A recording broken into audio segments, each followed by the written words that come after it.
if you found out any more news regarding the, what was it? I'm trying to remember. Advising? Yeah. The summer semester and the fall semester and stuff. Awesome. So I just hit the record button. That was something I got to remember to do. So we are recording. So if anybody misses it, they can come back and rewatch. Our opening conversation for the group today involves some administrative thoughts, and that's going to be advising/registering. So the idea is that you all are flight students. Most of you probably have, flight slots at the airport, and during spring semester, the flight operations shut down and you are unable to complete your flying course out at the airport. So what's going on at that situation is that everybody who is involved in a flight course for spring 2020 is going to be given an extension. So once you have been granted the extension, then you will fly those hours. You'll be able to fly those hours, complete that training, complete those course requirements during summer semester. So the idea is that as the flight department, we will not have any new flight courses being offered for summer semester. So you can't sign up for a new flight course because all of our flight instructors are going to be busy trying to play catch up from the spring semester flight courses.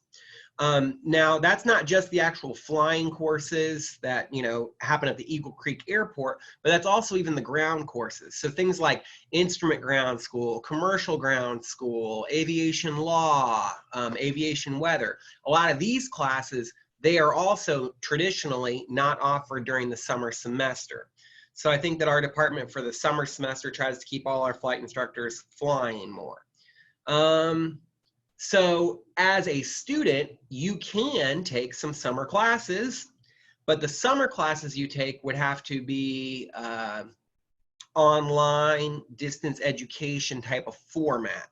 So some very common classes you might hear about. I'm getting a notification, Dylan's trying to get in. One of the classes might be like American history. Those are common classes that our chief flight instructor, Jason Napier, recommends. So he typically recommends American History 1, which I think is History 139. He typically recommends American History 2, which is like 140. Beyond that, you could take things like English, math, if you haven't satisfied your math classes. I think you can even take speech online. You maybe like record yourself, and issue videos. So thinking about summer scheduling, thinking about summer advising, summer registration, yes, that is currently an active process. If you want to register for summer courses, then you contact your academic advisor. It might be me, it might be Sean McDermott, it might be Jason Napier. I think the best thing is probably like shoot them an email if you guys want to, exchange phone numbers and pick up the phone or Zoom, whatever you want to do. And then your advisor can get you registered for any summer classes if you want them. All summer classes are going to be like a distance education format. Traditionally, there have been some classes that have been offered here at the Aviation Technology Center in Indianapolis, but due to like one-on-one, face-to-face issues, they are not having those. So I'm learning as academic advisor myself because I'm finding out that some of these classes I'm trying to help students get into actually are not going to happen. So there's still a few question marks out there that are kind of beyond me. So this has been me explaining to you summer semester and what's going on with summer semester. No new flight classes. There really is no aviation classes going to happen for summer semester. Everybody that is flying airplanes in summer semester will be a carryover from the spring semester. Moving forward and thinking about fall. So yes, we are not quite registering students for fall. I've approached my boss about it and talked. And he says that will be happening in the next few weeks. So if you want to start thinking ahead to the fall semester, that's a great thing to start thinking about. With you guys all being private pilot ground schoolers, you might be trying to get into instrument ground school. maybe into aircraft systems, some of those other possible flight courses, which we will anticipate offering in the fall semester. Looks like Jake Helton's trying to get in. We'll push the button for him. So there's still some question marks for me on my end, but that kind of involves what classes are actually offered and not. But I think that I'm trying to do my best job to explain to you what I can about the summer semester. No new aviation courses being offered this summer. Everything that's all the flying will be carryovers from spring. And then fall is business like normal. My boss says we'll start that process in the next coming weeks. I don't know if that answers any of the questions that you guys are having about registering.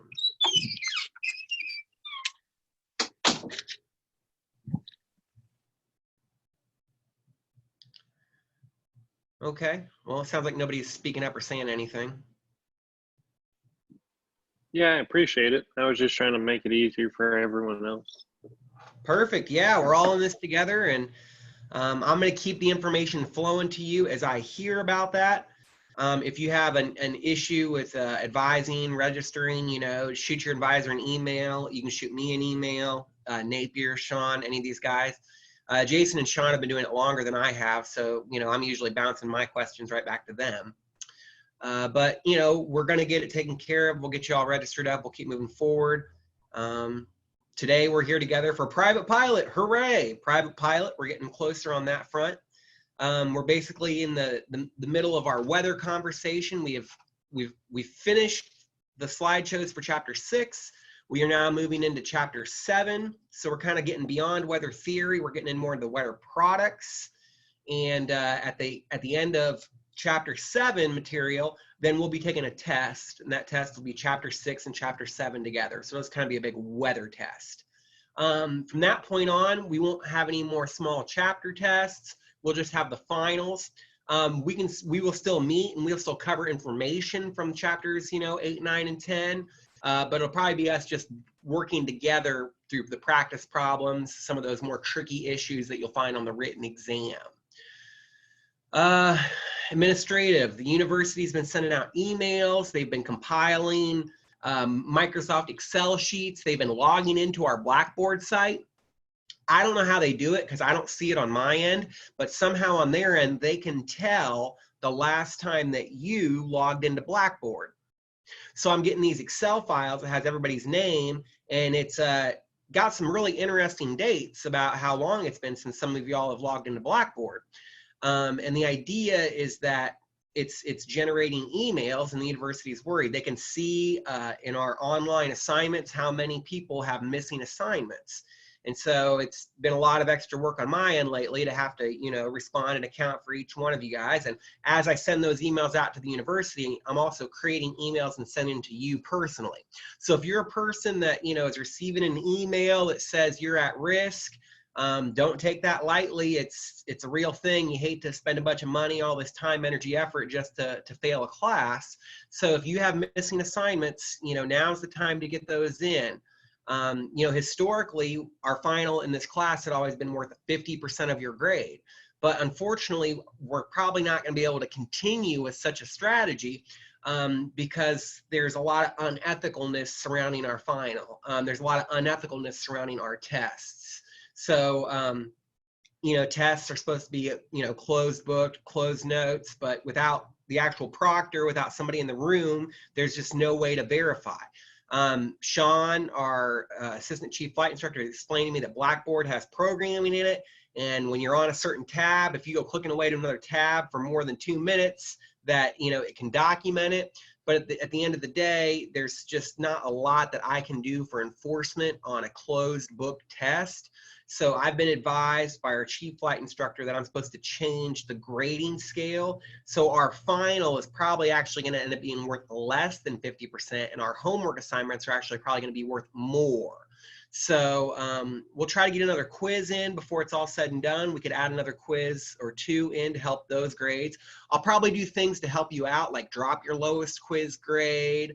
Maybe I can drop a lowest test grade. I could do anything I can to help you out on that front. If you're still worried about your grade, there's homework assignments that are up for the upcoming chapters, like chapter 8, 9, 10. You know, we're not going to have true chapter tests, but if you wanted to go and complete those assignments, it would be extra credit.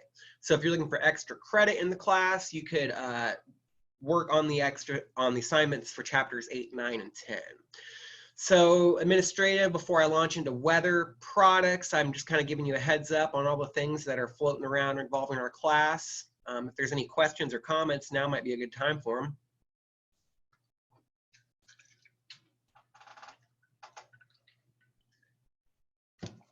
Well, I appreciate you logging on and being with me today. I'll try not to waste our time. Let's see if we can find out anything good about this weather products. Cool, so I'm getting our slideshow to load up. And I believe you guys are all seeing PowerPoint interpreting weather data, the forecasting process. I'm clicking the buttons.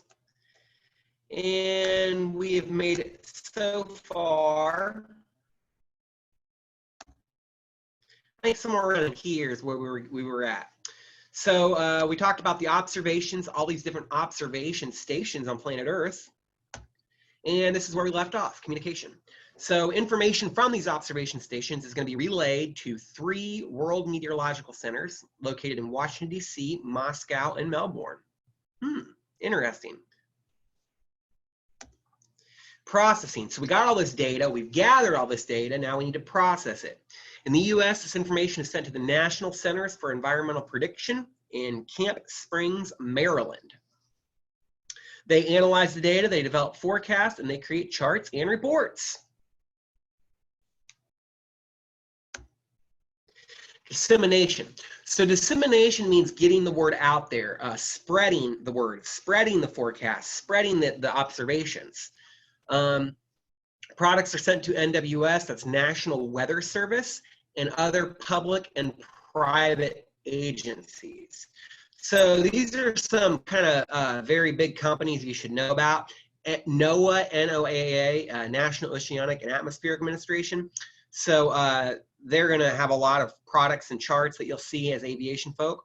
Lockheed Martin is actually a privatized company, so it's flight service. So historically, Flight Service Station was a government employee. Since then, with privatization, Flight Service Station is now owned by Lockheed Martin, owned and operated by Lockheed Martin.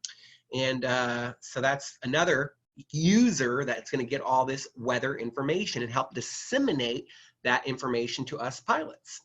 One of the big contenders now is called ForeFlight. If you don't have ForeFlight on your iPad, that's about one of the best apps you can get as a pilot. It does cost money. I think one of my students was emailing, and we have a discount through the university. So when it's time to renew your ForeFlight subscription, be sure to send emails back and forth.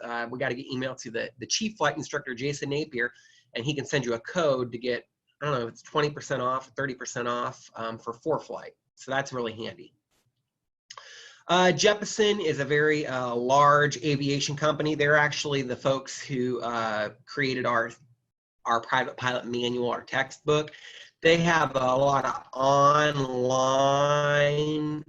resources. They actually create their own instrument approach charts as well. They call them Jeppesen charts, different than the NOAA charts.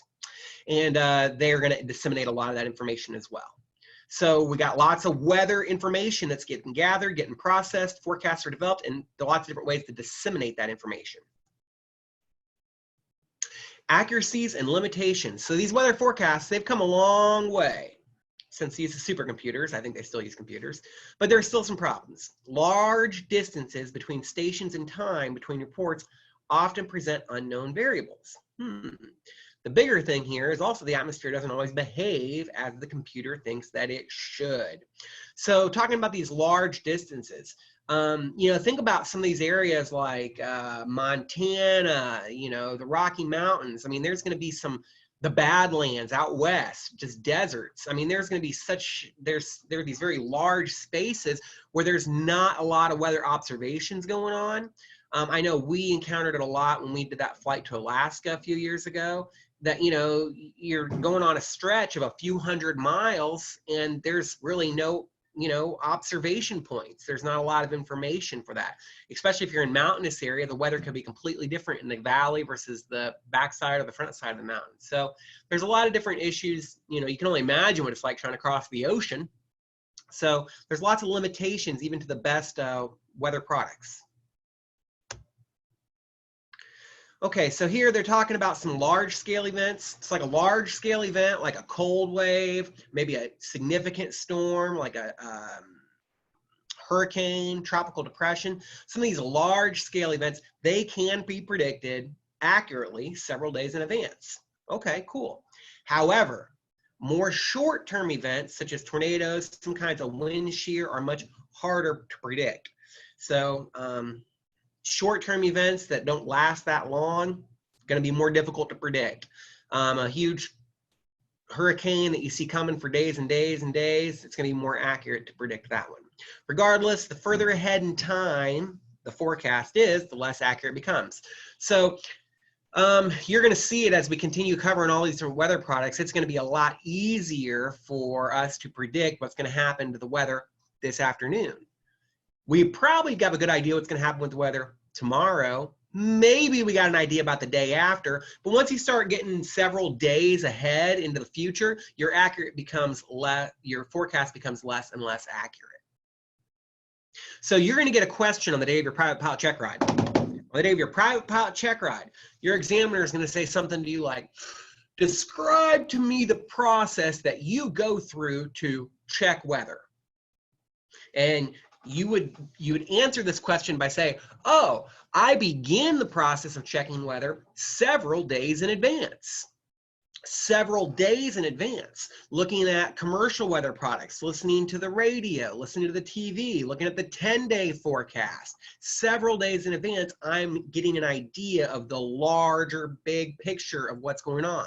We've talked about those prognostic charts, the surface analysis charts, looking at the big picture, high pressures, low pressures, fronts. Big picture, several days in advance. And then as you get closer and closer to your proposed flight, you're about to go take a big flight, big solo cross country. Well, now as you get closer to that flight, the forecasts are becoming more and more accurate. Once you get within a 6-hour window of your flight, then the answer is, oh, well, I call and get a standard weather briefing. You know, you could actually call before 6 hours and get an outlook weather briefing. Once you get within 24 hours, you could get a terminal area forecast. So these are all weather products that I'm about to start covering with you, and these weather products are more accurate when we're closer to the actual proposed departure time. The forecasting process, interpreting weather data. So that's kind of section A. I got a pop-up. Okay. You guys are still with me. Okay. So that's section A. I don't want to say that it's fluff. I think it's really important stuff. But to be honest, you're probably not going to have nearly as many questions on a test from section A as what we expect from section B. So section B is kind of getting into the real meat and potatoes of it. And I'm clicking the buttons on my end to launch our section B material.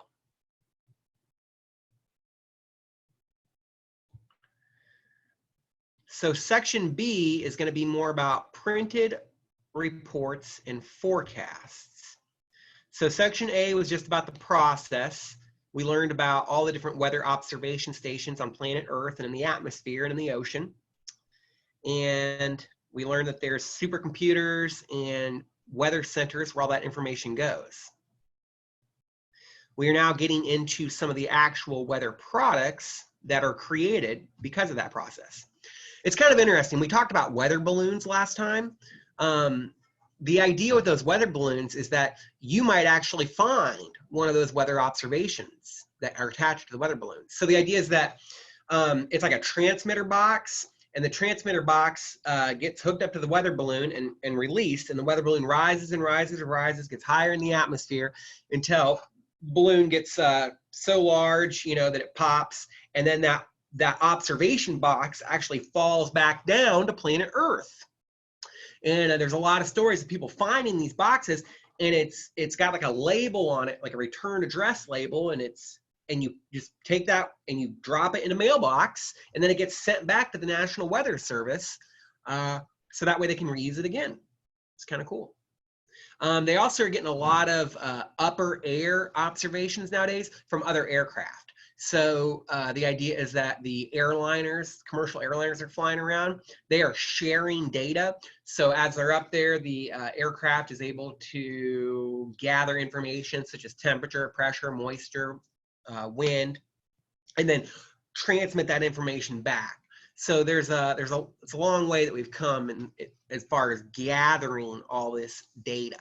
Now that we've gathered all this data and my PowerPoint slide has had a chance to load up, we're going to talk about some of the weather reports, some of the forecasts, some of the weather products that get created from all this gathered information.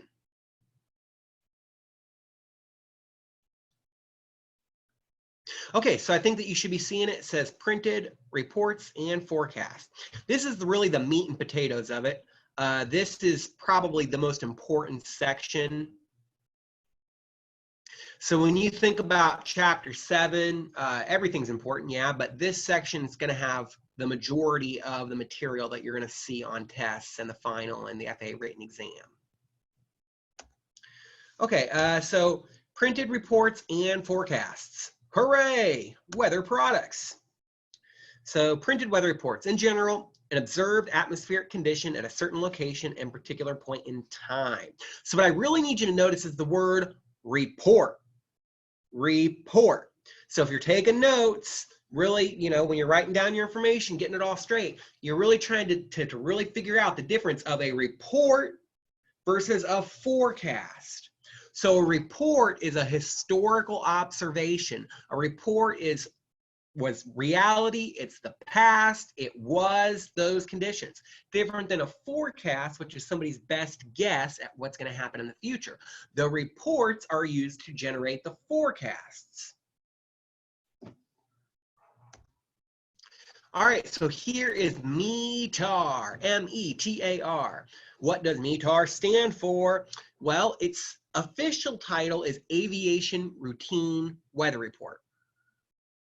Aviation Routine Weather Report. WTF, over. How do you get METAR as Aviation Routine Weather Report?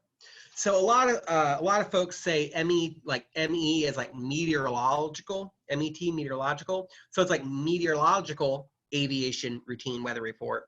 I know it's a stretch, but it helps me out when I try to remember. So that's METAR. METAR truly stands for Aviation Routine Weather Report. You could add meteorological in there if you want. Here we have an example of a METAR, and we're gonna, example of one METAR. It's like an example of 10 METARs, but one in particular has colors on it. And we're gonna walk through this METAR. There is an app on your phone. There is an app on your phone in the App Store that I encourage you to download. We talked about this day 1 of class with the syllabus. This class is called Aero Weather, A-E-R-O-W-E-A-T-H-E-R, Aero Weather. So this app, Aero Weather, is so awesome. It's awesome. You know, oh gosh, I don't know if I can show you or not. It's really crazy. But so like and I can just like scroll up and down and I can see all these weather stations that I've loaded up. And like, let's say I wanted to like check out one particular station, I just click it and it gives me all that raw information that we're studying. And then I can go down here and I can click decode and it'll actually decode it all for me. So really awesome app, Aero Weather. You can buy a version for like $5 or $10 if you want the pro model, but you can get the free version. I think it's called Lite, Aero Weather Lite. So that is a really good app that I can recommend for you. Okay, so we're back to our slideshow and we are learning that, gosh, we got some METARs we need to go through. Hooray for METARs. Clicking the buttons, there it goes. Okay, so we're zooming in really close here. We're seeing the word METAR. What you're learning, and it's really kind of a bad slideshow, but it's supposed to say S-P-E-C-I, SPECI. So you can have a METAR that's routinely issued. Remember the word routine is in the title, Routine Aviation Weather Report. So you need to know, this is noteworthy, that a METAR is typically issued once an hour. That's noteworthy. A METAR is typically issued once an hour. The METAR is typically valid for 1 hour. The METAR is typically issued somewhere like within 5 minutes from the top of the hour. So like usually like 55. So like let's say that we're going on 11 a.m. So typically you would see that METAR get issued at like 10:55. But it's usually within the first within 5 minutes from the top of the hour. Typically it's 55, and it would be valid for 1 hour. And then after 1 hour passes, they would issue a new METAR. But weather is a tricky thing. So all of a sudden, if weather changes, if the conditions change at that weather observation station, then they could issue a new METAR before an hour expires. So if they issue a new METAR before the old METAR expired, that would be called a SPECI, S-P-E-C-I. So what you're learning is that as you study METARs, it'll either say the word auto, A-U-T-O, automatically generated METAR, typically at 55 minutes past the hour, or you could have a SPECI, S-P-E-C-I. That'd be a special issuance of the METAR that occurs because conditions have changed since the last METAR. Okay, the next segment of this METAR is going to describe the location. So this location is KTPA. That's Tampa. I don't expect you to know all the different identifiers for all the different airports across the country, but it is public information. You can look it all up. I recommend aviationweather.gov. Aviationweather.gov is a good website to spend a lot of time on. But the idea is KTPA is Tampa, Eagle Creek is K, Echo, Yankee Echo, EYE. We look at a lot of aviation weather products for Indianapolis, KIND, Kilo, India, November, Delta. So like it's telling you, there's my mouse, this would be the station identifier, and they use the ICAO standard 4-letter identifier. And we've discussed ICAO as the International Civil Aviation Organization. If the airport is ICAO recognized, that will begin with a K. If the airport is not ICAO recognized, it'll only have 3 alphanumeric values, 3-digit places, and it will actually begin with a number. So you know some of the local airports around here, 5 India 4 is Sheridan, and there's no K in front of it. So that'll be something that helps you out throughout your aviation career when you start having to diagnose different types of airports. Okay, the next segment of this METAR is telling us the issue time. So this is the issue time, ISSUE. And it has my face on there. There we go. So I got rid of my face. I don't see my face now. Maybe you see the slide better. This is the issue time. So this slide says 122150Z. That means that this weather report was issued on the 12th day of the month. So the first 2 digits describe what day of the month this report was issued, the 12th day of the month. The next 4 digits describe the time. What time was this report issued? This report was issued at 2150 Zulu. So if we are 4 hours away from Zulu, you would subtract 4 from 21. That brings me to 1750. So this report was issued at 1750 local. You could call that 2150 Zulu. You could call that 5:50 p.m. Tomato, tomato. So this is the time that the report was issued. This is the issue time. All right, next we have wind information. And you know, I'm sorry guys, it's a bummer. I know, like, we live in the year of 2020, right? We live in the year where it doesn't cost a dime to just send out all sorts of information through the computer. This whole idea of weather reports is based on old technology. So like, remember years ago when somebody had a Morse code and they had to beep, beep, beep, beep, beep, beep, beep, they had to Morse code every single digit, and every single message that got transmitted had to get printed on a small piece of paper. And there was a time years ago where it made a lot of sense to create all these coded products, all these shorthand codes and abbreviations. Nowadays, it's almost just like a rite of passage that you have to learn how to read these decoded weather products. So that's why the apps are so nice, because they have a decode button. But regardless, if you want to become a private pilot and get through the private pilot ground school and check ride and written test, you have to read these decoded weather products. So this particular code that we're studying on the slide now, this is for wind data. This is for wind data. It says 080.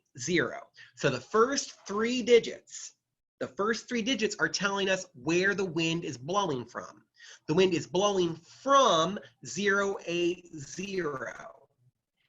Is it true? Is it magic? The answer is it's true. A lot of pilots remember that because they say if it's written, it's true.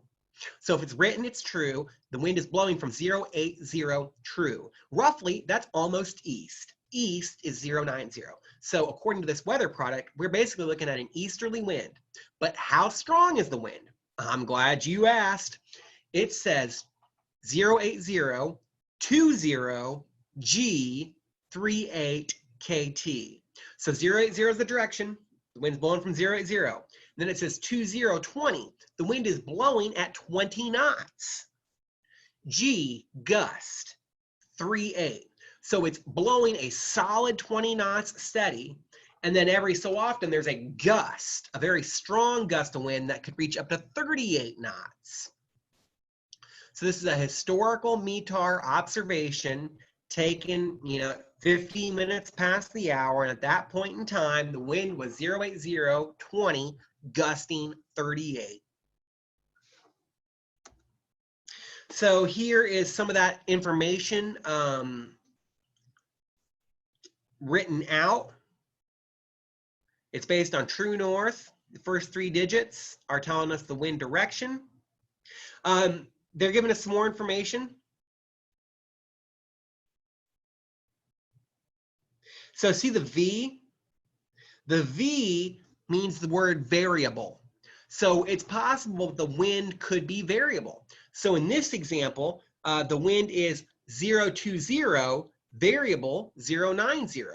So the wind is shifting. There is a shifting wind that could be anywhere between 020, variable up to 090. So if you went out to the airport that day, you would think, well, the wind could be kind of northerly 020, or it could be easterly 090. VRB, variable. If the wind is less than 6 knots, they'll just say variable, VRB. They won't even mention what directions.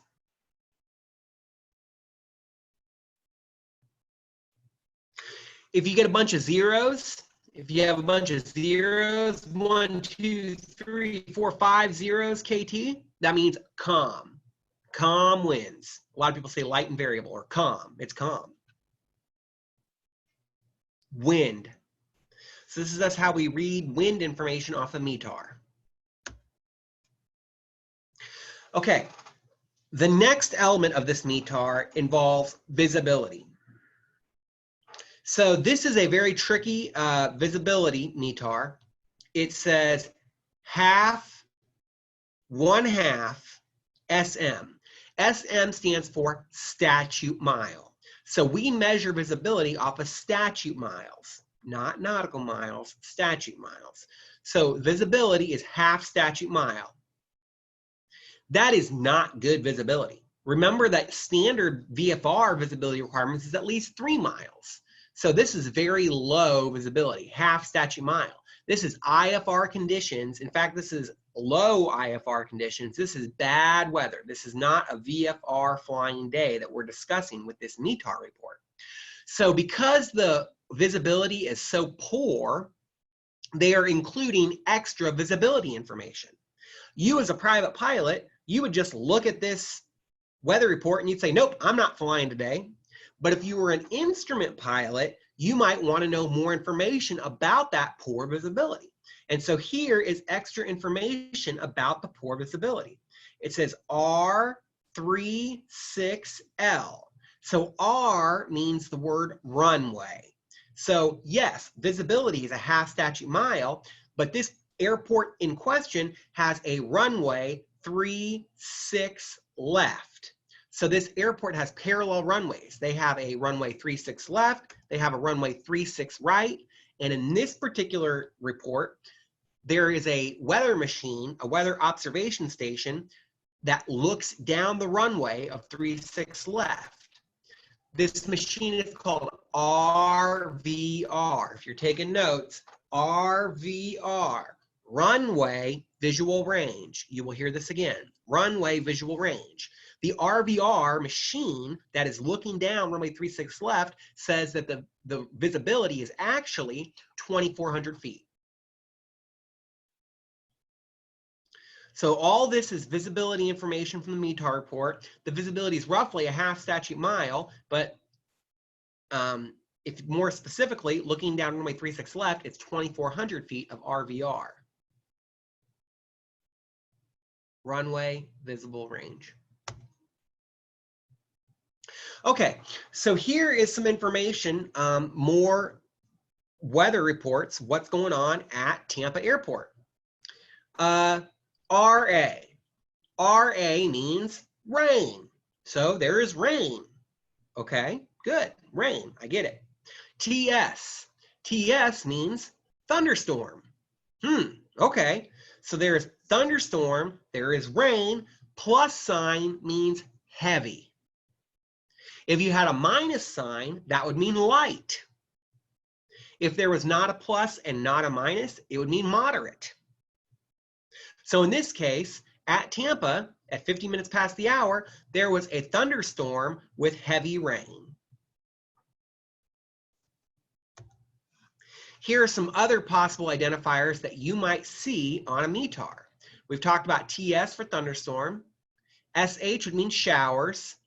BL would be blowing, typically blowing snow, but you could have blowing dust as the desert. RA, rain. DZ, drizzle. GR, hail, small hail. SG, snow grains. PL, ice pellets, call that sleet. FG, fog. BR, mist. BR, mist is very common. A lot of students remember BR, mist because it's on the test, and they remember BR as baby rain. So when they see BR, they think baby rain, and that's how they remember BR means mist. It's actually based off of a French word. I'm not sure what the French word for mist is, but I think it involves a B and an R. FU means smoke. HZ, haze. The DU would be dust. VA, volcanic ash. A few others we could find. DS for dust storm. FC, funnel cloud. Plus FC could mean tornado or water spout. SS could mean sandstorm. And we talked about how the plus sign means heavy and the minus sign means light.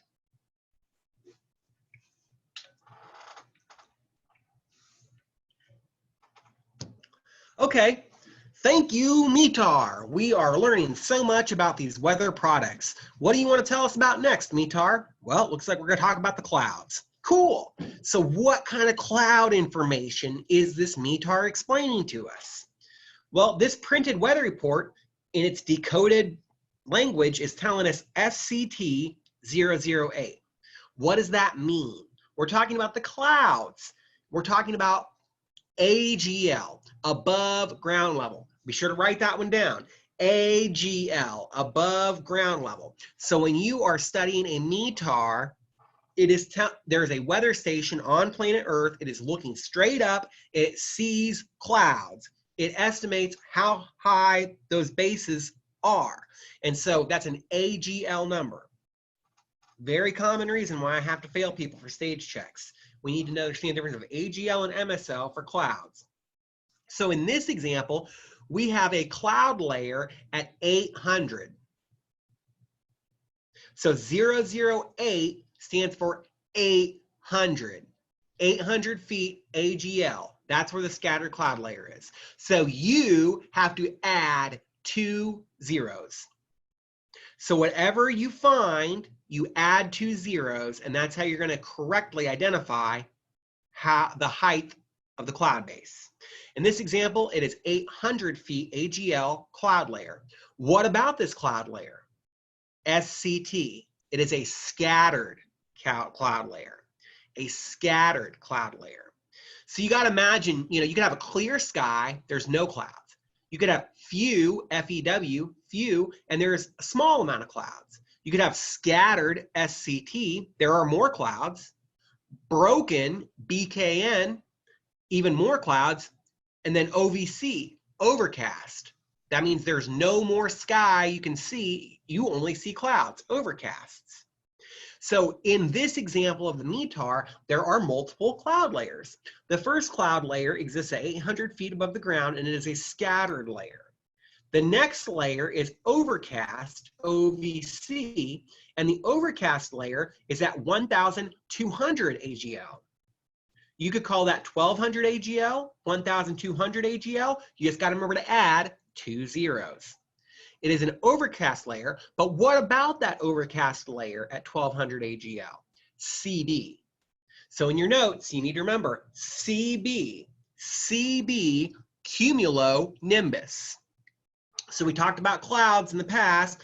Cumulonimbus, that's a thunderstorm cloud. 1,200 foot AGL cumulonimbus. That is a nasty cloud that can develop some serious turbulence and weather. So the METAR shows us cloud information.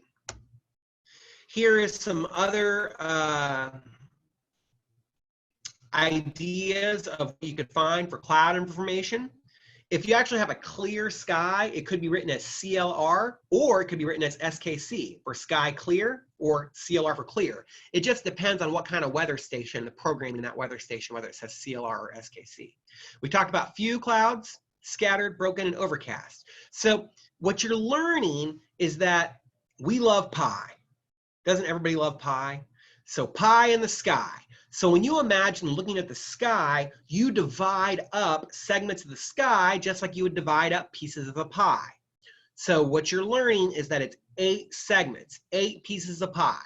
So if there is blue sky and you see nothing but blue sky for all 8 segments of pie, you would call that sky clear, or SKC or CLR. Same idea if there's really just like one small cloud up there and it was just,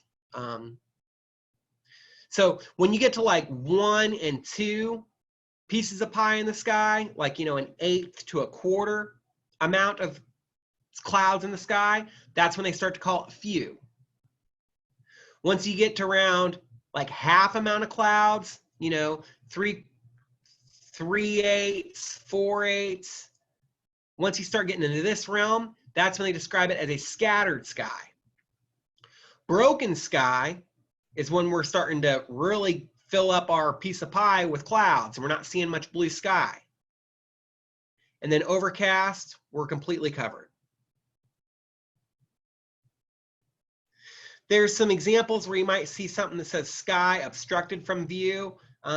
That's possible. Maybe it's like fog and they can't even see the sky because they're already in the cloud because you're in fog. And then here's a new vocabulary word for you. Vertical visibility. You will see this again. Vertical visibility. In this example, it's VV002. So vertical visibility, by definition, is a ceiling. Yes. Vertical visibility is a ceiling. Yes. Overcast is a ceiling. Yes. Broken is a ceiling. Yes. Scattered is not a ceiling. So many times to pass this FAA written exam, you're going to have to be able to distinguish the difference between a ceiling and not a ceiling.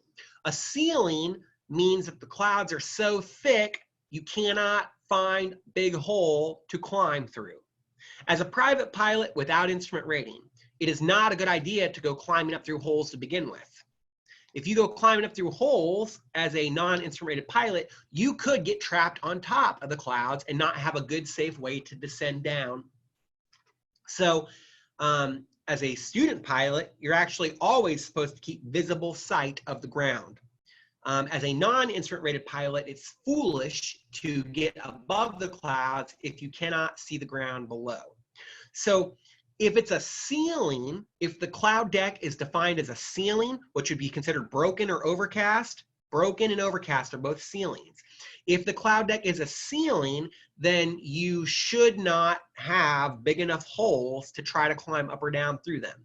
If it's a broken or overcast layer, then you should have an instrument rating if you want to try to maneuver through that cloud deck. If it's a scattered or few layer, that means there are lots of blue holes, and a private pilot could find very large holes to climb up and down through different layers of the atmosphere. When you get to vertical visibility, it is a ceiling. Yes, vertical visibility is a ceiling by definition. Yes, but vertical visibility is almost more the idea of fog. Vertical visibility is saying that there is so much moisture near that observation station that when the camera looks up, it can only see up 200 feet. But it's not saying that it sees a cloud base up 200 feet. It's saying it can only see up 200 feet because the visibility is already obscured from the observation station. So when you see vertical visibility, it is a ceiling. Yes, it's very similar to the idea of fog. A lot of moisture in that atmosphere. All right, we'll try to get through a few more slides of this METAR before we take our break.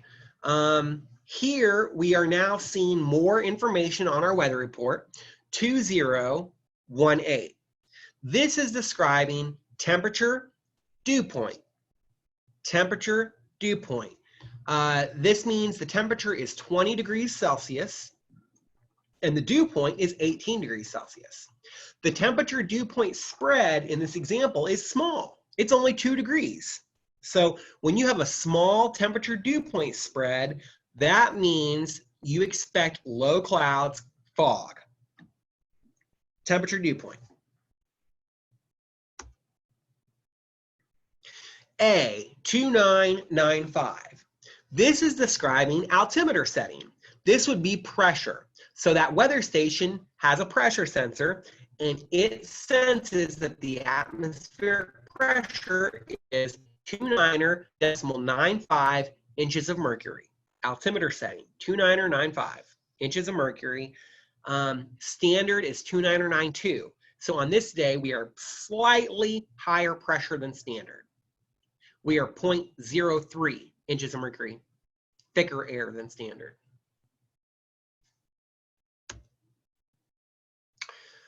Okay, so we made it to RMK. RMK stands for remarks. So you, as a private pilot applicant, you must be able to read the METAR, the basic METAR that we just went through. Next, you get to the remarks section, RMK. The remarks section is giving you extra information. You should be able to read through the remarks section, but depending on how tricky that particular weather product is, there very well could be difficult decoded items in the remarks section that even myself, I might hold my hands up and say, oh, I'm not really sure about that. I need to look it up. So in this example, I'm pretty sure, and we can get through this remarks section, but there will be some difficult ones you will find in your aviation career. In this example, we're getting extra information. So everything beyond the remarks is giving us extra information. This extra information today starts with TS. TS, we already learned, stands for thunderstorm. So we're getting extra information about that thunderstorm. It says B24. So that means the thunderstorm began at 24 minutes past the hour.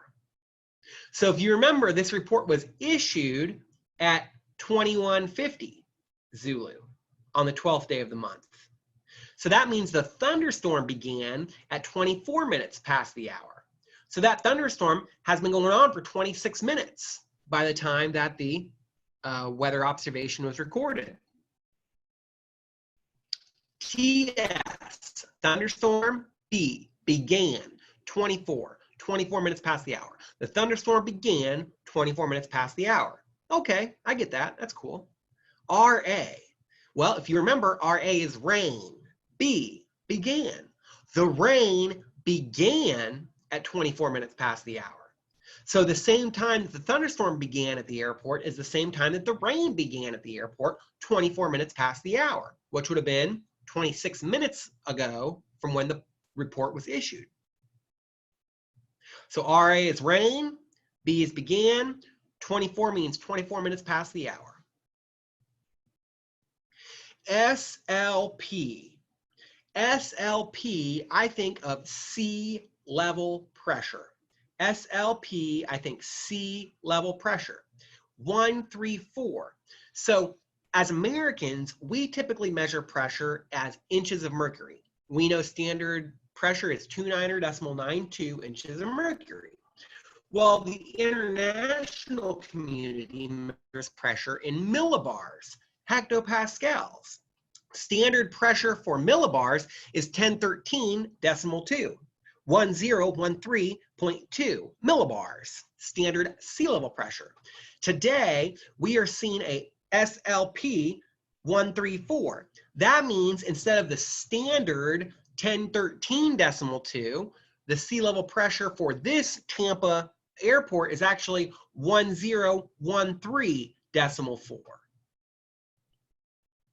So you got to think what the standard is, 1013.2, and then you figure out what those last few digits, how those last 3 digits augment, change it from the standard. So instead of 1013.2, which would be the standard, it's actually 1013.4 in this example.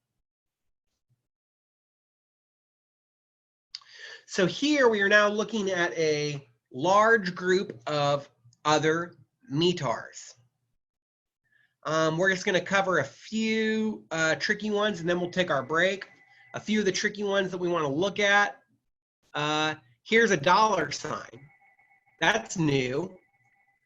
A dollar sign stands for the words maintenance. So for example, if you had a weather station that needed maintenance, it would issue a dollar sign at the end of the report. And then the maintenance technician would know that they need to go make a service call because the weather machine could be acting up. So if something doesn't look right, if you're reading this METAR, you're reading this weather report and something doesn't look right, then, and you saw a dollar sign at the end, it's possible there's something wrong with that weather station and it's giving out bad data. But just because there's a dollar sign doesn't mean that it's giving bad data, but it means it could possibly give bad data. So you might want to just double check. Here's our remarks section, our extra information.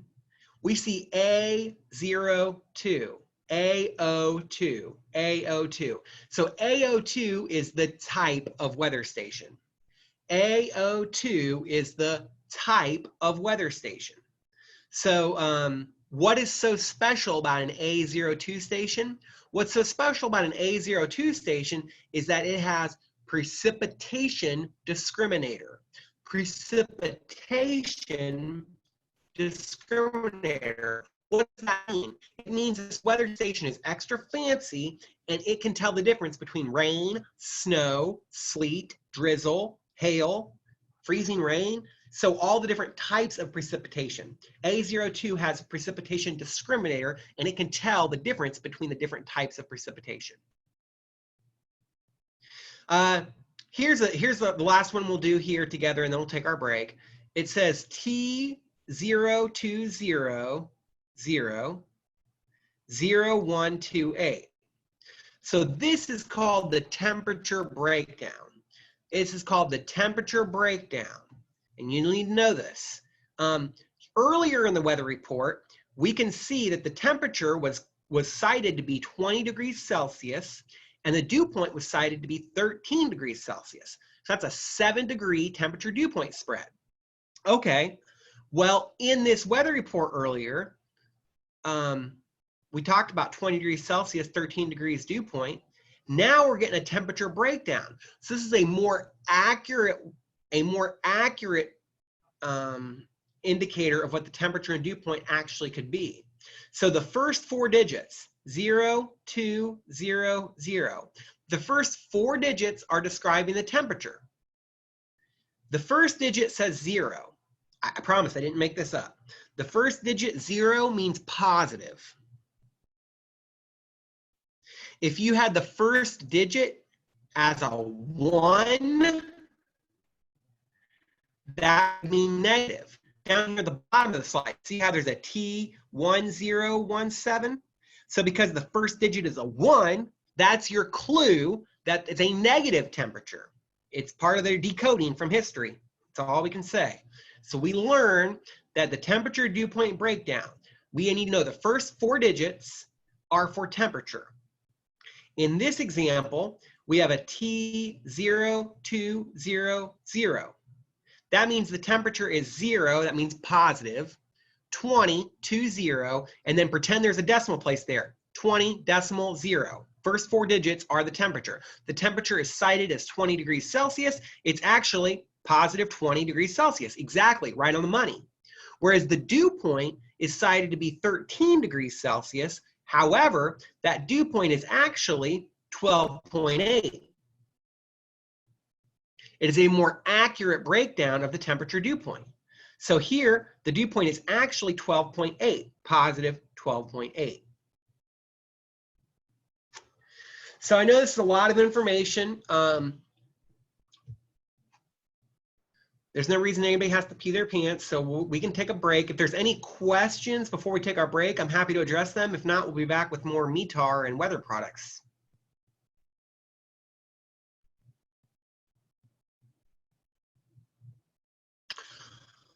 Okay, well, we'll be back in 10 minutes, and thanks for tuning in. We'll see you in a minute.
You guys hear me all right? Yes, sir. Yes, sir. Yep. I saw the chat box popping up. Christian's trying to start some study sessions. Go, Christian, go. Yes, sir. I was wondering, actually, I was wondering if I post on the chat, if I post my phone number or anything like that, is it going to be uploaded to YouTube and could people see it? Last thing I want is for somebody to solicit something else besides studying. Yeah, I mean, that's tricky, man. You're right. So anything that's on the chat, gosh, I don't think if you put it on the chat, I don't think it would happen. Because the what's it called? The Slack app, and then everybody can see it.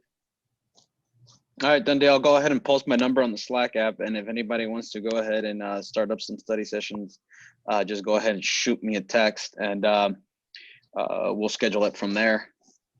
If anybody's interested, of course. yeah, the university wants me to create these forums on our Blackboard site. So there are these forums, and I don't think anybody's ever posted anything in them. So, I mean, you know, you could also post information back and forth in those forums. I could create a different forum that was more generalized as well, and that could just be another resource as well for us. Yeah, study groups are great. I really encourage study groups. I went to college and I took, you know, aviation with, you know, a group of friends. And, you know, it's very nice to be able to quiz, bounce ideas back and forth. So really try to get involved with those things. They're only going to help. So what do you guys think? Give me some feedback. What's going on with this whole like METAR and weather products? Is it good, bad? Is it review? Is this new? It's good. It's more Say so a review. I mean, because it's something that, I mean, at least I know I've talked about it with Ryan, like the weather and how to read it. Am I going too fast? Am I going too slow? No. Yeah, I think you're covering at a good speed. I agree with that. All right. Well, we can keep trucking on. Weather products, we've basically wrapping up METAR. We just finished walking through some tricky METAR.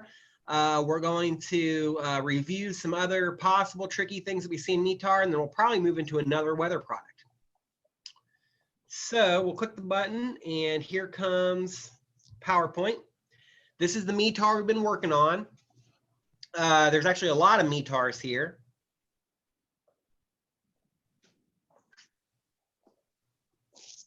And at this point, I think we've cut BR. We said that was missed. This is interesting here. If you look at the visibility here, it says 1/3-4 SM. So that means 1 3/4 statute mile visibility. And then the BR is missed. So 1 3/4 statute mile visibility. This one's an automatic generated auto.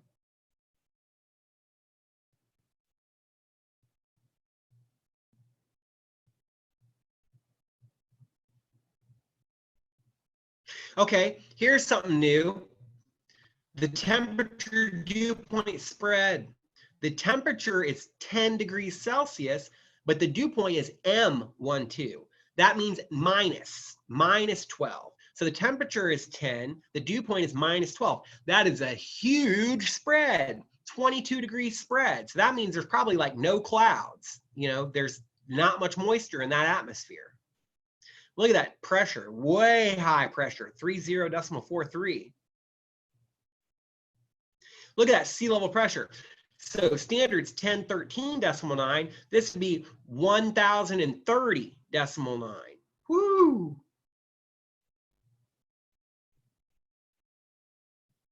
Okay, here's the tricky one. So we get the remarks section, AO2, that's the type of station, PKWND. That stands for peak wind. So yeah, earlier in the report, we learned that the wind was 270 true at 21, gusting 29 knots. But wait a minute, we had a peak wind that came from 250 true and that peak wind was 29 knots, and that peak wind was recorded at 2325 Zulu. So that's really tricky right there. Peak wind. The peak wind came from the direction of 250 true, so dang near west, at 29 knots. And that peak wind was recorded at the time of 2325 Zulu. This report was issued at 2327. So 2 minutes before this report was issued, that's when this peak wind was encountered.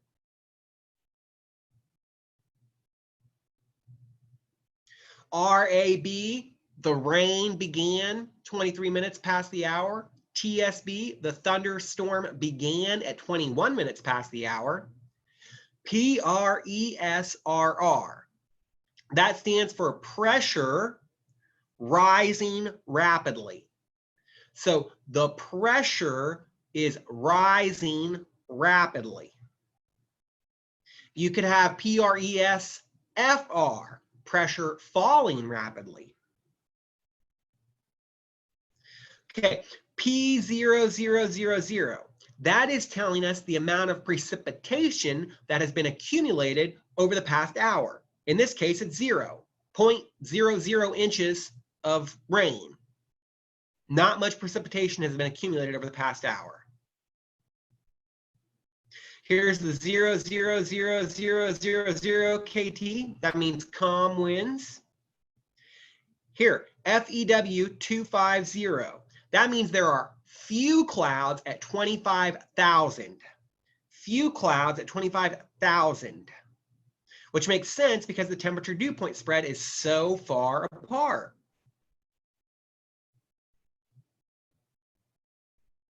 Minus RA, light rain. Light rain.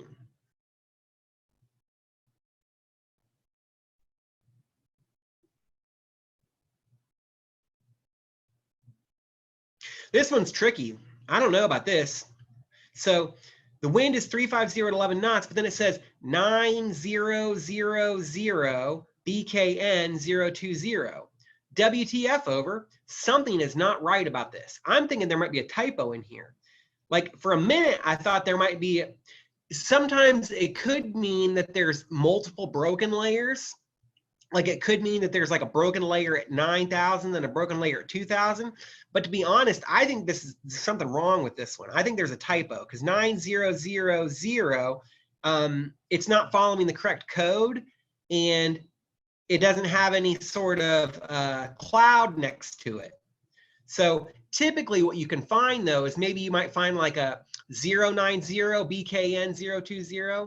Even then it really doesn't make sense. They should put the lower cloud first. So 020 BKN 090, and they could both be broken clouds. But there's something wrong with that one. There's something really strange about this one because it also says Q1014. So Q is an international way of measuring pressure, and it really stands for the same thing as millibars. So 1013.2, I think this would be like, gosh, I'm not really certain, but it has to do with a military base. So a lot of the military bases or international airports, they'll put a Q and it has to do with pressure. So this is a pressure setting in millibars.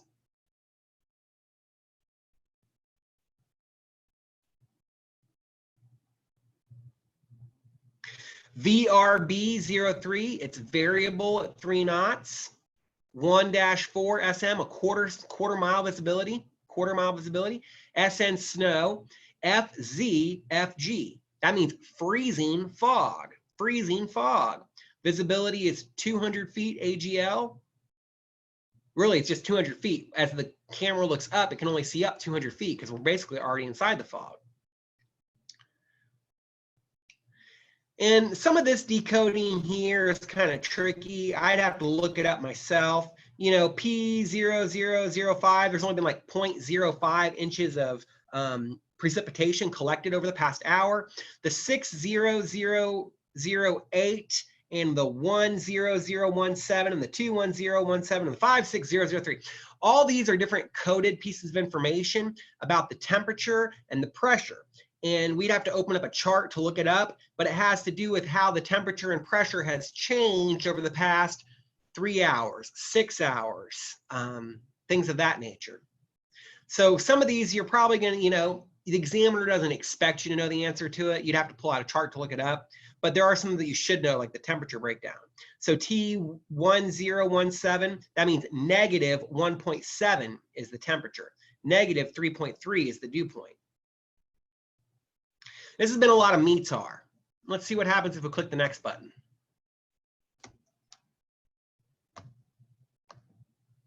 There's our METARs. Oh my goodness, new weather product. Let's look at a new weather product. This new weather product is called a pilot report. Pilot weather report, we call them a PIREP, P-I-R-E-P.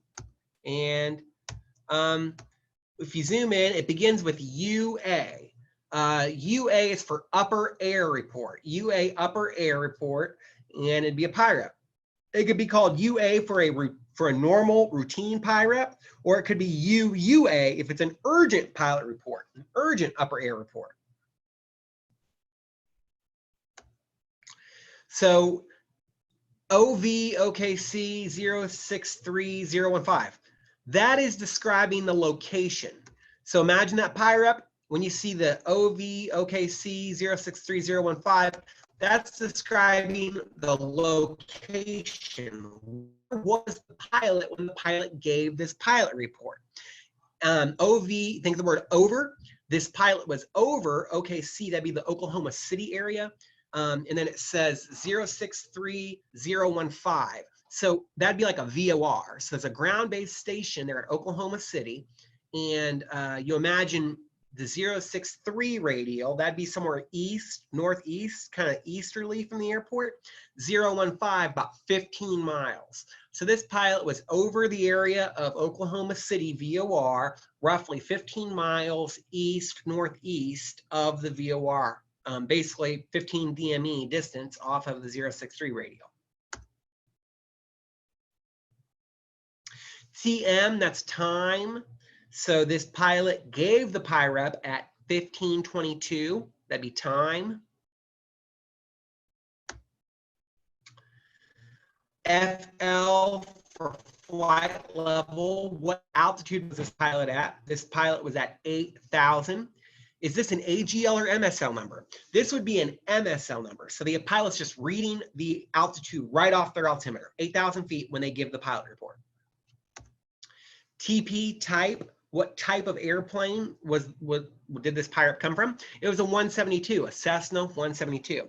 It's really important to read these because if you get a pilot report for turbulence, it could mean a completely different thing if it's a Boeing 747 issuing turbulent report versus a Cessna 172 issuing a turbulence report. TA is for temperature.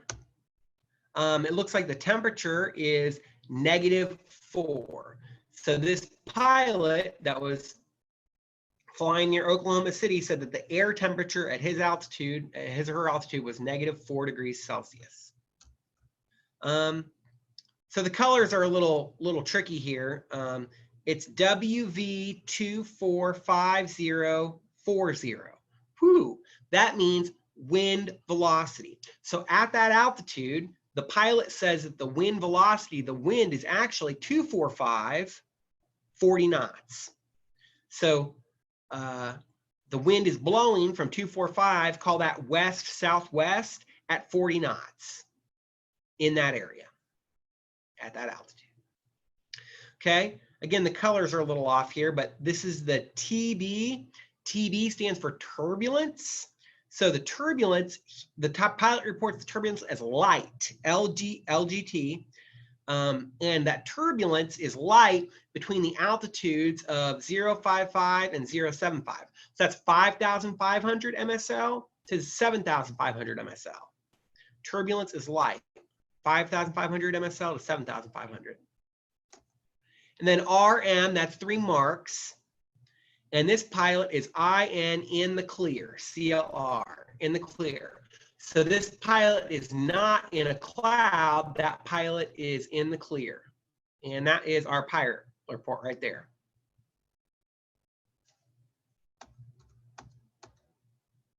So you can give pilot reports through Flight Service Station.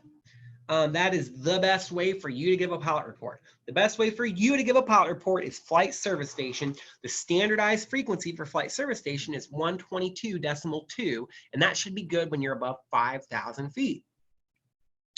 You can give a pilot report to air traffic control. You can give your pilot report to air traffic control. However, it's very common that air traffic control does not disseminate that information. Air traffic control's primary responsibility is to separate airplanes, and so it's very common that they accept pilot reports, but they usually don't pass that information on.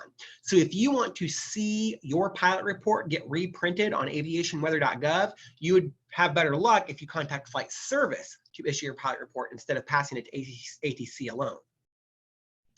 So those have all been historical reports. If you remember, we kind of had this conversation about there's two big categories. We have historical reports, and that's different from a forecast. So we had METAR, we had PIREP. Those are all historical reports. That's history.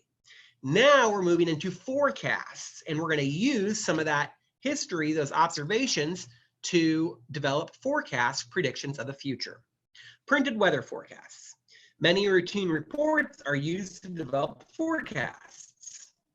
There are regional weather forecast offices that prepare over 2,000 forecasts per day. You, as the pilot applicant, need to be familiar with TAFs and winds and temperatures aloft. So TAF stands for Terminal Aerodrome Forecast. If you're writing on your paper, TAF, Terminal Aerodrome Forecast, and then winds and temperatures aloft. So these are some forecasts, printed weather forecasts we're about to start analyzing. That's a PIREP. Here's a TAF.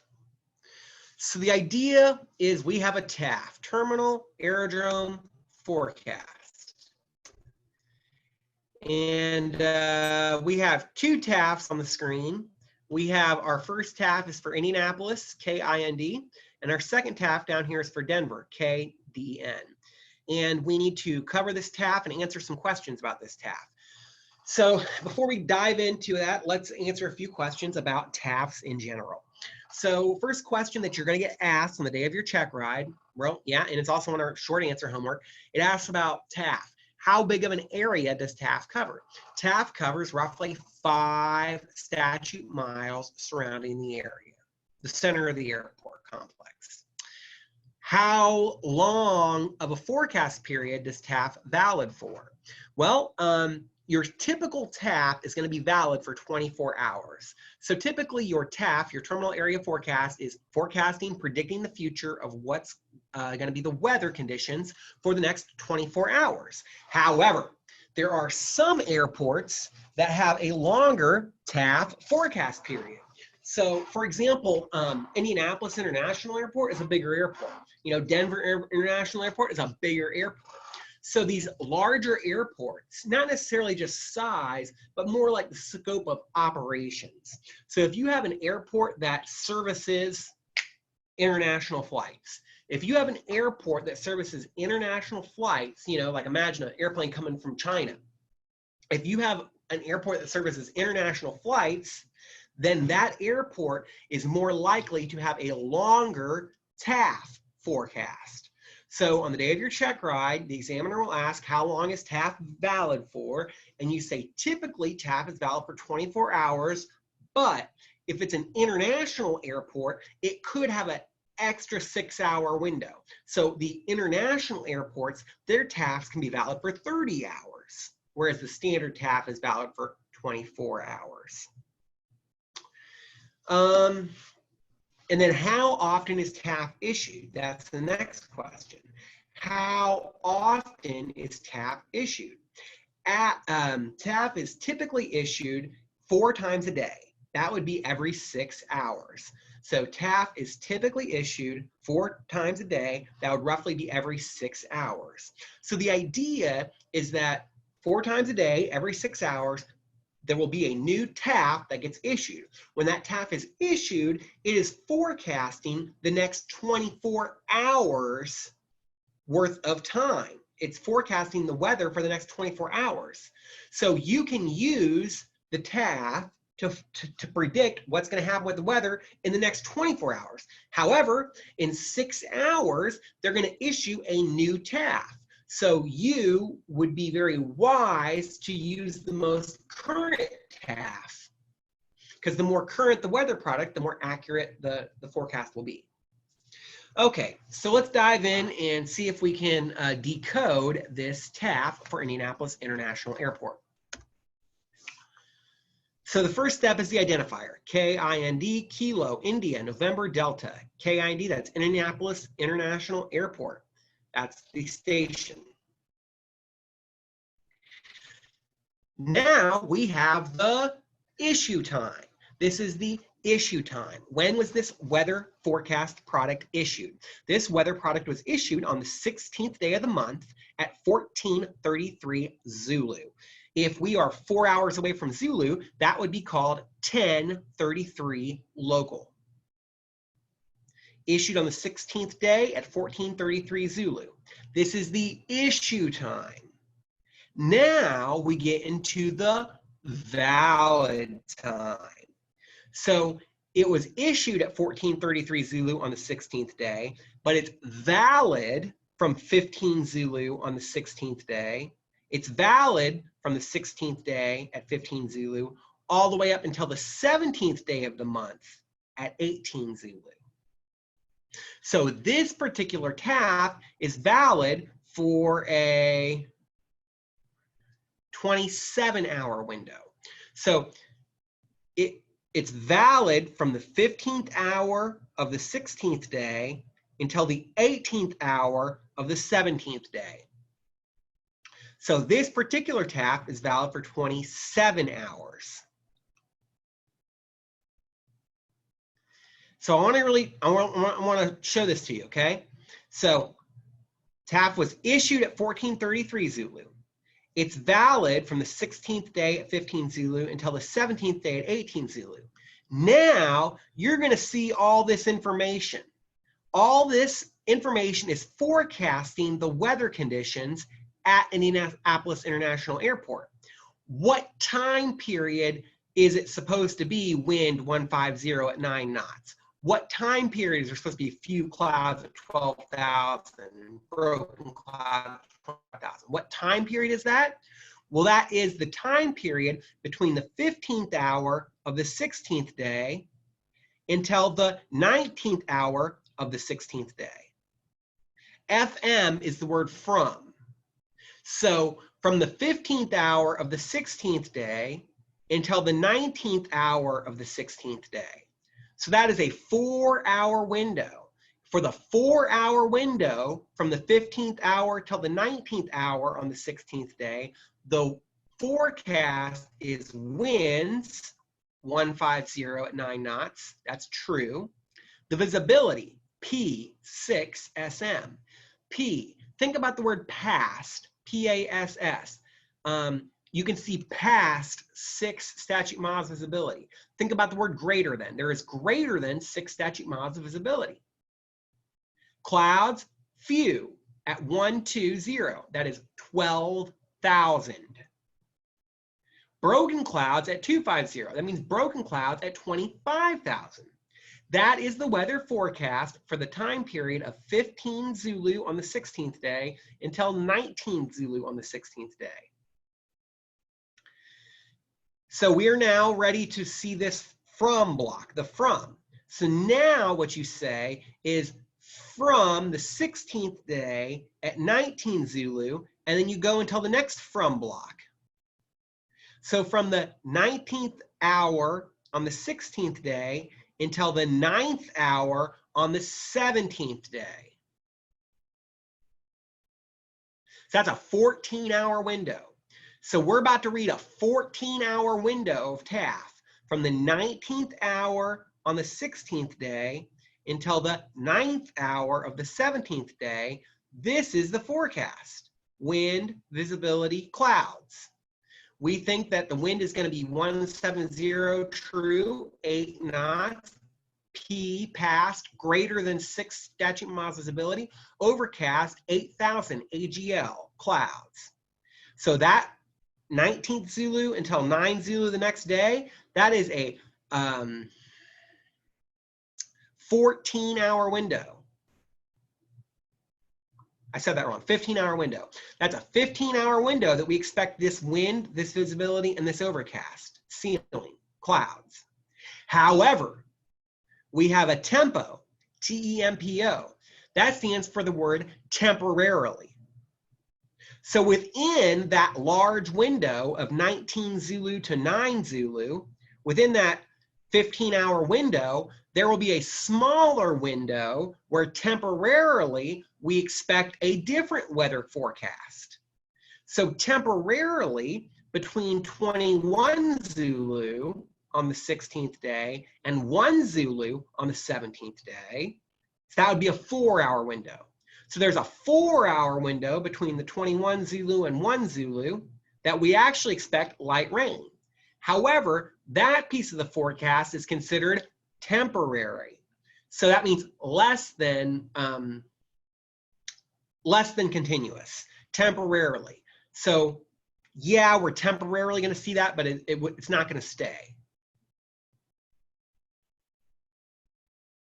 So now we've made it to the last from block.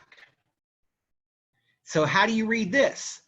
Well, from the 17th day at 9 Zulu until the 18th hour of the 17th day. So remember, this is when the forecast was issued. Here's where the forecast was issued, 1433 Zulu.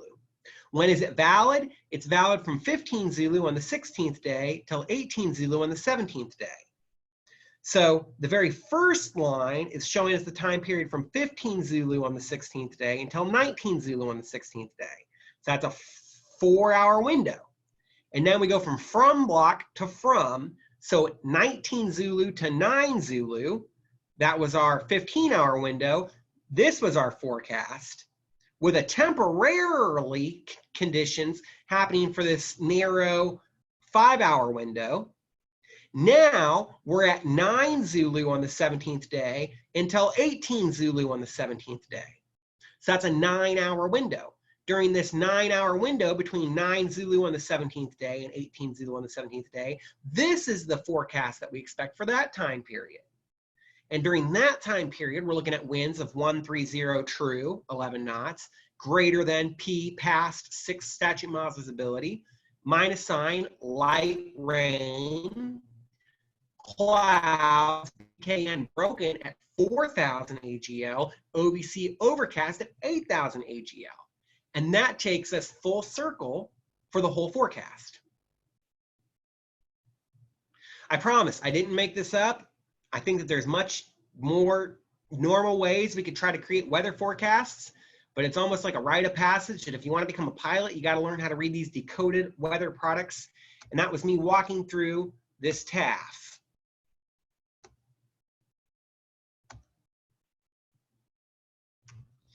So next up is the Denver TAF. Did we have any other questions about that Indianapolis TAF that we just covered? Is that really tricky? Did it make sense? Have you heard that before? Made sense. Yeah, I have. Okay, so maybe I'll just hit the high points for the Denver TAF. Maybe you don't need me to read every single piece of it for you. Or if somebody wants me to read every piece of it, speak now.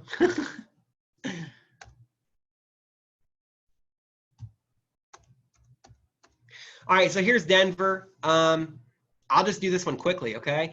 It's Denver. It's issued at 16th day at 1410 Zulu. It's valid from 14 Zulu on the 16th day till 18 Zulu on the 17th day. From the 14th hour of the 16th day until the 17th hour of the 16th day, call that a 3-hour window. During that 3 hours, the wind will be 090 true, 6 knots, greater than 6 statute miles visibility, 9,000 AGL scattered clouds, 14,000 broken clouds AGL, 20,000 broken clouds AGL. Now, from the 16th day at 17 Zulu until the 16th day at 21 Zulu, we expect the forecast to be Wind, 330 true, 8 knots, greater than 6 statute miles visibility. Few clouds, 8,000 AGL. Broken clouds, 12,000 AGL. Okay, from the 16th day at 21 Zulu until the 17th day at 0 Zulu, we expect the wind to be 340 true, 15 gusting, 23 knots. P, greater than 6 statute miles visibility. VC, in the vicinity. SH, showers. There'll be showers in the vicinity. The vicinity means the airport. So there's showers in the vicinity of the airport. There will be few clouds at 4,000 AGL, broken clouds at 8,000 AGL. From 0 Zulu on the 17th day until 3 Zulu on the 17th day, it's only a 3-hour window, with winds are forecasted to be 340 true, 20 knots, gusting to 30 knots. P, greater than 6 statute miles visibility, showers in the vicinity, broken clouds at 4,000 AGL, overcast clouds at 8,000 AGL. But wait a minute, temporarily, so less than half of that time period between 0 Zulu and 3 Zulu on the 17th day, we're going to see temporarily the conditions deteriorate down to light rain showers, snow showers, broken 2,500 AGL. So temporarily in that 3-hour window, we're going to see the conditions deteriorate with light rain showers, light snow showers, broken 2,500 AGL. From 3 Zulu on the 17th day until 7 Zulu on the 17th day, we're going to see conditions of 350 wind true, 22 gust and 30 knots, 1 1/2 statute mile visibility, light snow, scattered 600 AGL clouds, overcast 1,200 AGL clouds. But temporarily during that time period, there's going to be a window from 3 Zulu to 7 Zulu on the 17th day where the conditions deteriorate down to 1/2 statute mile visibility, snow, vertical visibility of 600 feet. From 7 Zulu until 14 Zulu on the 17th day of the month, we're going to see conditions of 350 true, wind 24 knots, gusting 34 knots, 1/4 statute mile visibility, heavy snow, blowing snow, vertical visibility 200 feet. However, temporarily during the time period of 10 Zulu to 12 Zulu on the 17th day, we will see the conditions be 1/2 statute miles visibility, snow, blowing snow, vertical visibility 500 feet.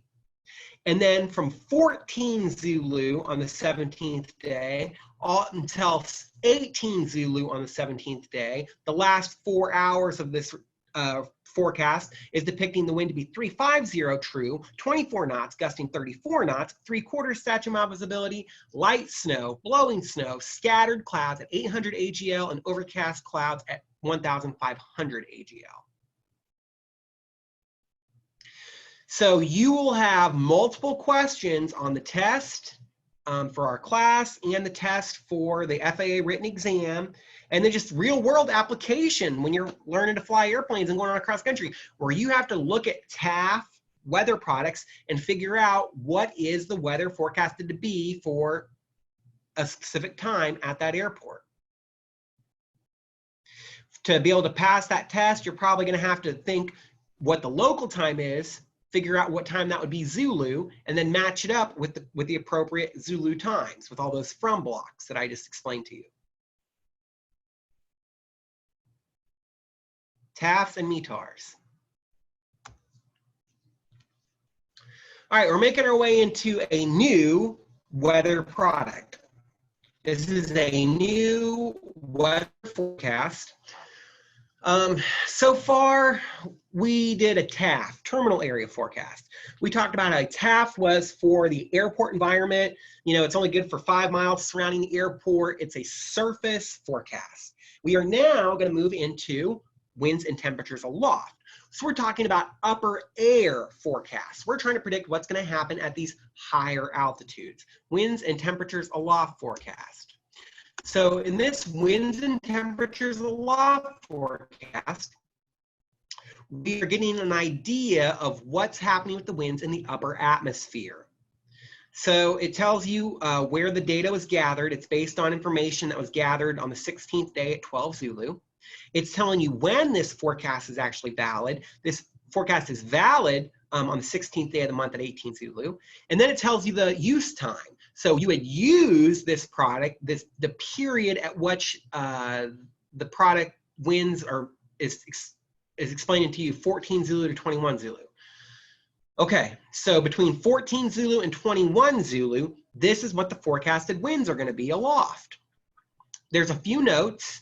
It says temperatures negative above 24,000. So the idea is that you make an assumption that when the airplane flies over 24,000, our airplane does not go that high, but when an airplane flies over 24,000, it is just assumed that the temperatures are going to be negative. There's a tricky question on the written exam that a lot of students miss. And it's because it says temperatures are assumed to be negative above 24,000. So if you're at 24,000, they'll still put the negative sign. But so if it's exactly 24,000, if you're analyzing the winds for exactly 24,000, there will still be a negative sign. Yes, there will be. It's not until we get above 24,000 that we assume the negative temperatures. That's a common question people miss on the test. Okay. So what do we got? We got some altitudes. We have 3,000 altitude. We have 6,000 altitude, 9,000, 12,000, 18,000, 24,000, 30,000, 34,000, and 39,000. The formatting's off a little bit on this, but we'll work through it. And I would think that would actually say FL for flight level, but it says FT. So BRL would be the station identifier. So wherever the location is of BRL. And the idea is that at 3,000, these are MSL numbers. They are not AGL numbers. They are MSL numbers because you're going to go fly an MSL altimeter. So if you're going to fly at 3,000 feet, the winds and temperatures aloft are forecasted to be 2039. What does that mean? It means the first two digits describe the wind direction. The next two digits describe the speed. So what you're learning is that they do not include temperature information until you are above 3,000 AGL. They do not include temperature information until you are above 3,000 AGL. If you want to know temperature information for something that's within 3,000 feet AGL, you'd be better off to look at a surface observation or a surface forecast. Okay, so we're talking about upper air. So because the very first altitude is within 3,000 feet, there is no temperature information. So the lowest altitude in this case only has 4 digits, 2039. The first 2 digits are describing direction, the direction that the wind is forecasted to come from. In this case, it's 20. So that means 200. So that means south, southwest, 200, true. So the wind is forecasted to blow from the south, southwest, 200 direction at 39 knots. Let's move on to the next altitude. The next altitude is for 6,000 feet.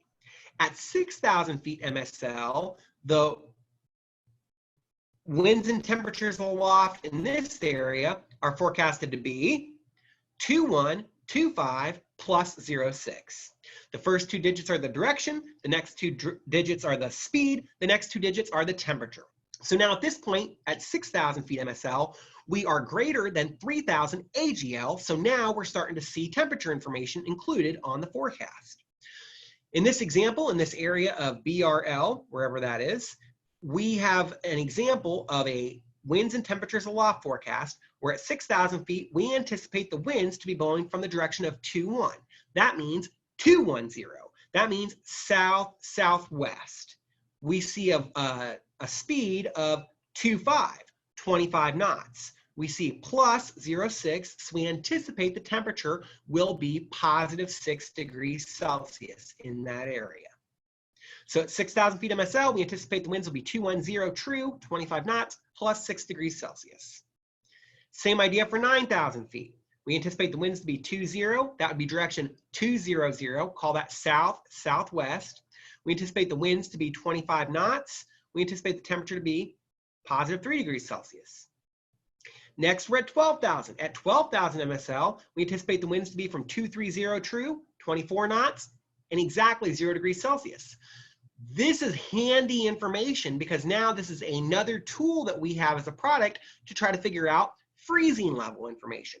So this product is predicting to us where the freezing level might be. We think the freezing level is going to be at 12,000 feet, according to this weather product. So if you were an instrument pilot and you were going to go flying in the clouds, you might not want to fly in visible moisture in the clouds at 12,000 because you might pick up ice. If there's no visible moisture, if there's no clouds, it's no big deal. Our airplane has a heater. More practice, 18,000, call that flight level 180. The winds are forecast to be 240 true, 34 knots, negative 13 degrees Celsius. Here's 24,000. This is the last altitude where we include negative signs because we're not above 24,000 yet. So 24,000, the winds are forecast to be 240 true, 37 knots, negative 24 degrees Celsius. Now that we've made it to 30,000 feet of altitude, the temperatures are assumed to be negative, so they no longer put positive or minus for the temperature information. So at 30,000 feet, we think the winds are going to be 240 true, 59 knots, negative 41 degrees Celsius.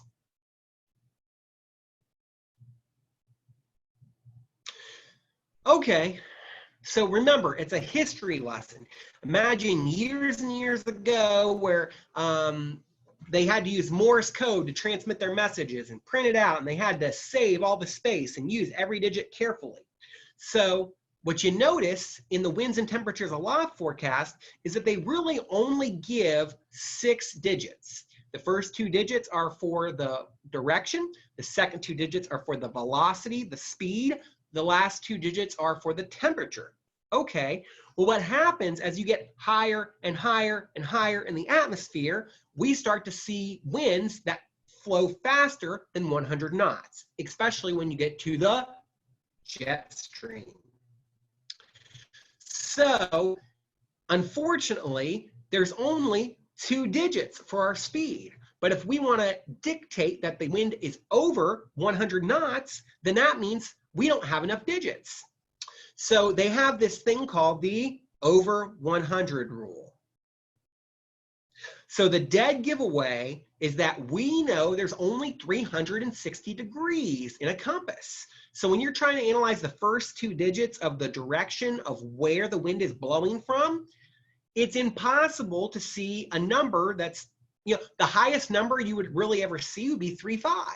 Because if you're at 3.5, that's 350, we're dang near up to north, which is 360. And if we're at north 360, you might as well just call it 00 or call it 36.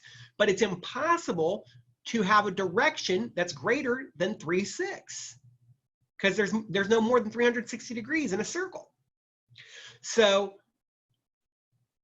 I promise I didn't invent this. Whoever did, gosh, they're really making us work here today. So the idea is that they will start to depict numbers that are greater than 3.6. They'll start to depict numbers that are greater than 360 degrees if the wind is greater than 100 knots. So they can only have 2 digits for the direction, 2 digits for the speed, and 2 digits for the temperature. So if we need 3 digits for speed over 100, they dictate that to you, they decode that to you by creating a direction that is greater than 360. In this example, they have 77. So in this example, there is 7701. 7701 really means that the wind is from 270 direction, that's west, at 101 knots. WTF over? Well, how did they get that? They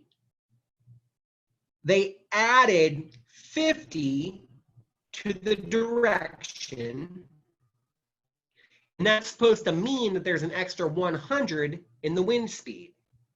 So if I can write on the screen, I'm going to try to write on the screen and show you.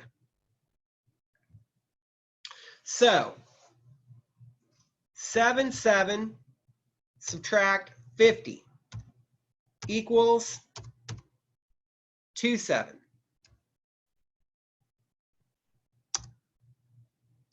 We had 0, 1. If you add 100, that's how they got 101. So remember, the original weather product, our original example said 7701. So if your winds and temperature aloft was 7701, you're scratch your head because 77 is not a valid direction. It is greater than 360. It doesn't make sense. So your clue is that they told you 77, you subtract 50 from it. I don't know why 50, somebody made this up. So 50, subtract 50 from it, and then you get the true direction of the wind to be 270 west. In our original weather product, we had 0, 1. 0, 1 was describing the wind speed. Well, the wind is not really 1 knot because we saw 77 and had to subtract 50. That's your clue that you need to add 100 to get a wind speed that's more than 2 decimal places. And they had 0, 1 as their possible direct wind speed. So when you add your 100, that's why you get 101 knots. Winds and temperatures aloft forecast, that is me trying to describe to you the over 100 rule.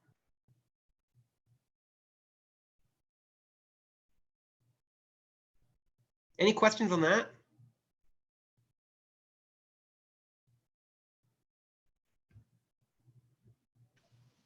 Not that I can think of, sir.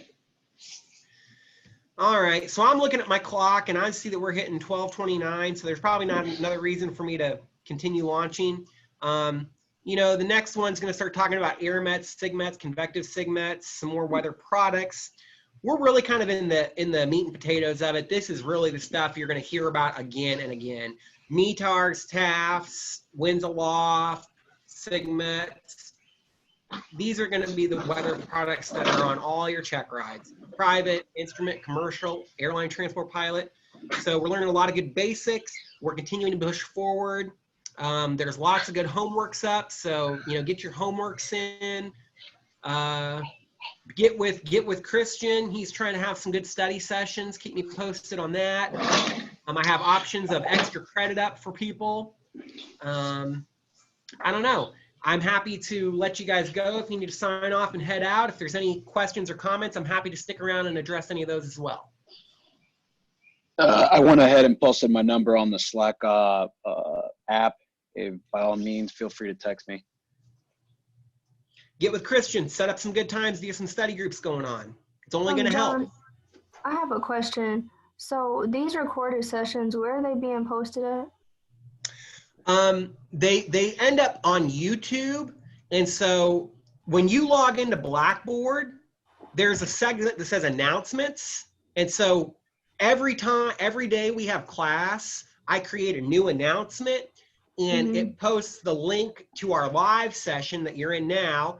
And then in about 4 or 5 hours from now, after I do all the video work for this class, then I'll have a YouTube link and I'll post that in the announcements as well if you want to rewatch any of our sessions. Okay, yeah, because I was like looking for the previous sessions and I couldn't seem to find them, so maybe I was overlooking it. Yeah, it should be called announcements. For me, it's my homepage when it loads up. The first page when I log into Blackboard, it says announcements. So check that out. If you're not seeing announcements, there's something wrong and maybe we need to click something. Okay. Yeah, I'm glad you said that too, because I missed part of the lecture because you were like kind of cutting out and it was the numbers portion. So I needed to possibly go back and watch it. So I appreciate you asking that, Amaya. No problem. It's no problem. I hope you guys have a great day. Be sure to get some sunshine out there. You too, thank you. All right, thanks, you too. Thank you, sir. Bye.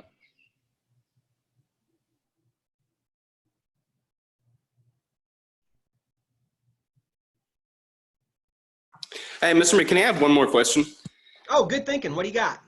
So do they know what classes are offered this summer? So like, could we call the school and get that signed up if we are choosing to do summer school?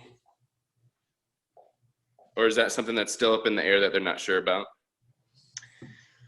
I don't want to tell you something wrong. I want to answer your question. You asked me the question, do they know what classes are being offered this summer? So Yes. I can tell you that for the flight department, we will not offer any new AFLT classes this summer. So you couldn't sign up for Private Pilot 2 or Instrument Pilot or Instrument Ground. There are no new flight courses that are happening for the summer. Typically, Gotcha. we don't run any ground classes during the summer.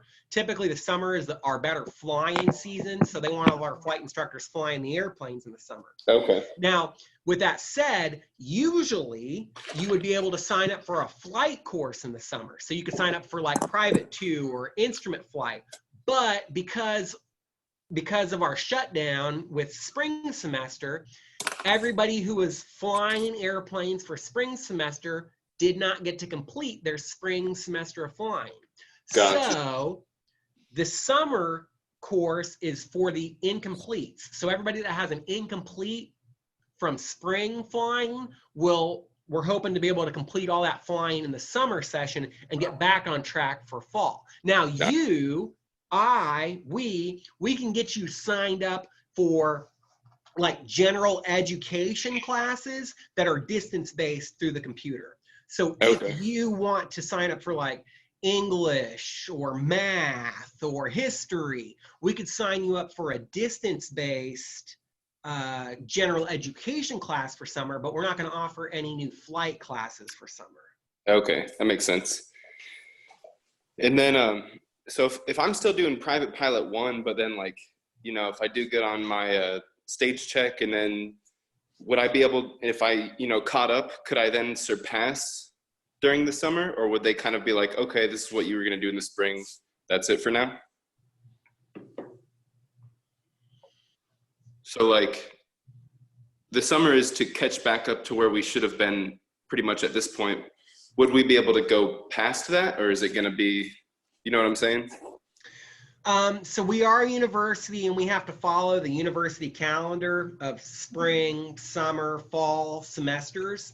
So you're probably in private 1. Are you private 1? Is that what your flight course was? So in spring, you took private 1, and for reasons beyond your control, you are receiving an incomplete.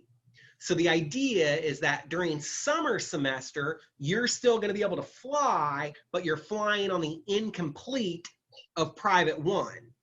So the next semester would be called fall. And so we can register you for Private 2 flight course for the fall semester. Okay. So there's no way I could knock out Private 2 during the summer?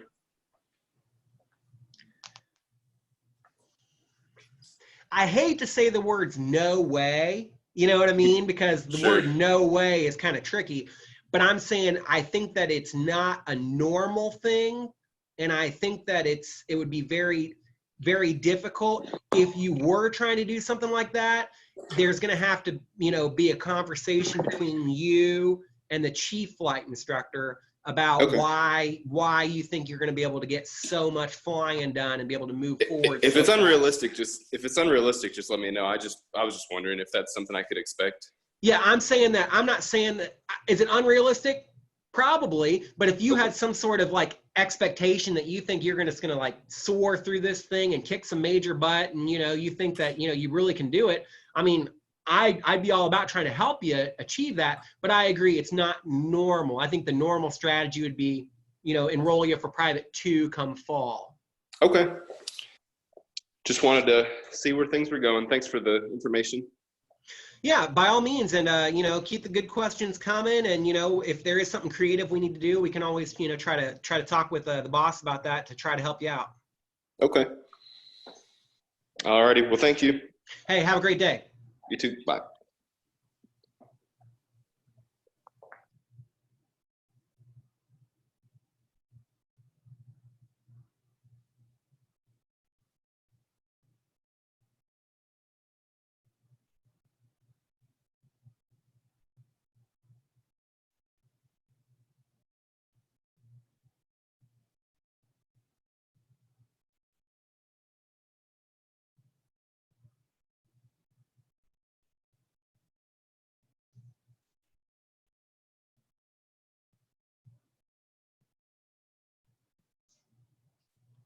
I got to give you a hard time, Jacob. Did you fall asleep?